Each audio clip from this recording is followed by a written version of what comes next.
have to eat stuff that we don't like. And I told my grandfather, he was like, you don't make them eat something they don't like, because somebody else could come along that likes it and they could eat it. And that made something like, yes, I have to eat it. So this one particular day, my grandfather wasn't at home. And we had the cornbread and everything. I'm like, I'm not eating mine. And they was like, you gonna get a whooping? I'm like, I'll just have to get a whooping today. So I took my cornbread and wrapped it up in some paper towel and thought I was smart and stuck it up under the trash. And one of my cousins told it. And I got a whooping. She made me get it out and eat it. And I'm like, for real?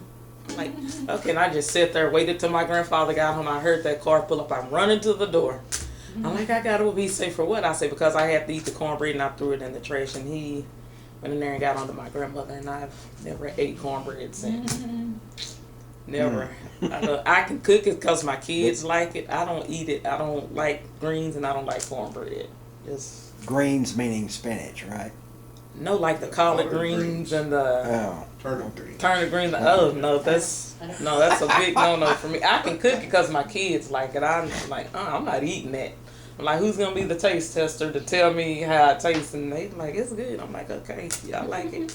I cook it, but I'm not eating it. That was just I couldn't do it. The thing I gather is that you tried to do what you were told to do. I did. Even though you went through that rebellious, which we all go through. We all went through that. Yes, sir. Do you live alone? Yes, ma'am. I live by myself. Thank you, Jesus. My kids is grown and they have their own families. There you go. Yes, ma'am. I'm just gonna do me. Yes, ma'am. Then you'll have time to write that book. I'm going to. I need to go to Office Depot and get me some stuff so I can start writing, because I'm gonna write my book. Do you have some nice pictures and photographs of the family that you put in the book? I got a whole bunch on my phone. Oh, good. Yes, Good. sir. Well, you'll have to show us some of those Okay, I sure will. before you leave. I sure will. Don't go buy anything yet, because I have some composition books at home, Yes, ma'am. and I'll run a couple up to you at the nursing home. Yes, ma'am. Okay? Yes, ma'am. Who taught you? Well, I already know the answer to this. Who taught you to say yes, ma'am, yes, sir? I mean, you do Both it. sets It's, of my grandparents and my mom and my dad. That was a big thing with them, and which it does make a lot of sense. yeah. Cause sitting here talking to you all right now, if my mom was sitting here, and y'all would ask me something, I say yeah, no, she'd be like, and I know to say yes, ma'am, yes, sir, no, sir, yes, sir. Both sets of my grandparents and my mom and my dad, and I've instilled that in my kids. And in my granddaughter, she's the yes ma'am, no ma'am, yes sir, no sir, like my kids are. Bravo. How did you Because choose me. the names for your sons?